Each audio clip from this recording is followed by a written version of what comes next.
E o impasse sobre a redução da maioridade penal no Brasil. A proposta precisava de 308 votos para ser aprovada na Câmara Federal, mas faltaram 5 para que a mudança acontecesse. Entre os brasileiros, opiniões divergentes sempre rondaram o assunto, já que para uns não seria o encarceramento de jovens a partir dos 16 anos de idade que mudaria a insegurança no país. Mas para outros, esta seria a única forma de acabar com a impunidade.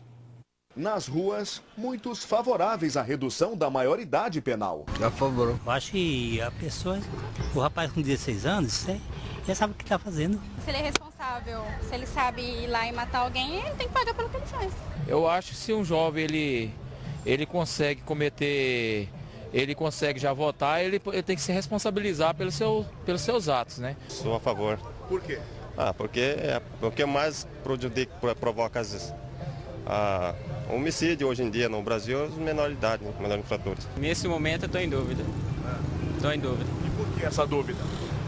Tem seus prós e tem seus contras, né? Quais são os prós e contras? Os prós é pelo fato de que alguma coisa tem que ser feita. Do jeito que tá, não dá pra ficar. E os contras são que não vai resolver nada. Porque acho que é muito mais do que somente prendê-los num sistema que não consegue educar ninguém, mas somente os prende e os larga lá. Já quem representa a Comissão de Direito Penal da OAB e o Conselho Estadual dos Direitos da Criança e do Adolescente não concorda. Porque decorrido 25 anos da implantação do ECA, ele ainda não foi plenamente executado enquanto política pública de promoção, de proteção e de defesa dos direitos da criança e do adolescente. Reduzir a idade penal pura e simplesmente para todos os crimes que adolescente comete, todos os atos infracionais, não vai, para crimes hediondos principalmente, não vai resolver o problema da violência no Brasil. A violência no Brasil ela é caracterizada por uma série de fatores, dentre os quais a falta de acesso da família a serviços que deveriam ser proporcionados pelo Estado. Na Câmara dos Deputados, o governo interviu e a proposta de emenda à Constituição que previa a redução da maioridade penal para crimes hediondos, lesão corporal seguida de morte, roubo com utilização de arma de fogo e homicídio doloso onde há intenção de matar, não passou. Por causa dos debates. Foram muitos debates depois que a comissão aprovou o projeto.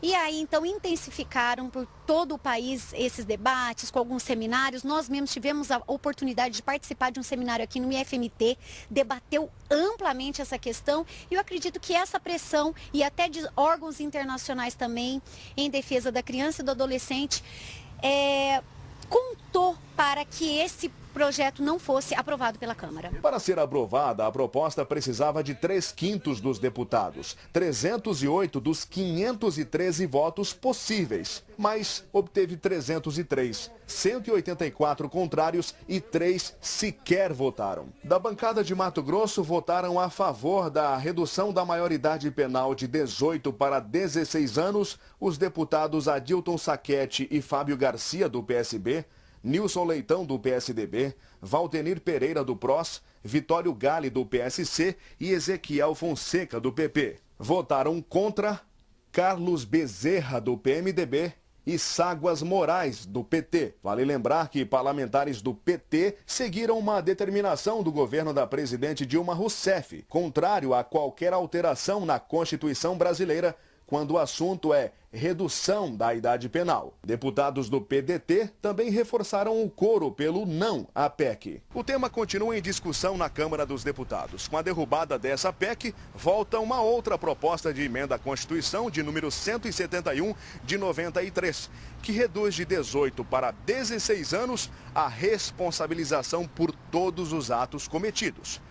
Segundo o presidente da Câmara, deputado Eduardo Cunha, do PMDB do Rio de Janeiro, esta PEC deve ser votada ainda neste semestre. Para a OAB e Conselho Estadual, deputados deveriam atualizar o Estatuto de Defesa dos Direitos da Criança e do Adolescente, ECA, ampliando o período de internação para atos infracionais graves, como os crimes contra a vida. Se feita a avaliação psicológica, avaliação pelo judiciário, ficar comprovado que esse adolescente não tem condições de voltar ao convívio da sociedade, ele deve permanecer internado, né, até o momento em que ele se mostre preparado. Porém, é preciso que durante a internação nos centros socioeducativos seja proporcionado a esse adolescente as condições necessárias para que ele possa efetivamente voltar ao convívio da sociedade. Mesmo após completar 18 anos? Mesmo após completar os 18 anos. Alterar, entendo, o período de internação de 3 a 8 anos, seguindo inclusive que outros países que são signatários do Tratado Internacional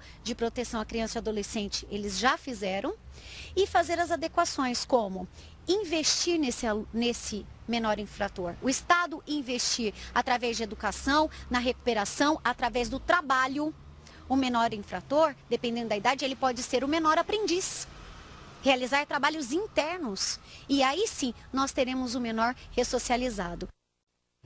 E a polêmica continua. O presidente da Câmara Federal, Eduardo Cunha, nesta quarta-feira, reapresentou esse projeto que foi rejeitado. E os deputados acabaram aprovando esse mesmo projeto em primeiro turno, a redução da maioridade penal. O texto votado na sessão que terminou na madrugada de hoje prevê a redução para 16 anos para jovens que cometem crimes hediondos, como sequestro e estupro, homicídio doloso com intenção de matar ou lesão corporal seguida de morte. Mas ficaram de fora outros crimes, como terrorismo e tráfico de drogas. Deputados que são contrários a essa redução prometem recorrer ao Supremo Tribunal Federal. Lembrando que essa proposta que foi aprovada na madrugada de hoje na Câmara precisa de uma segunda votação, uma segunda aprovação dos deputados federais e de 2 votações ainda no Senado da República.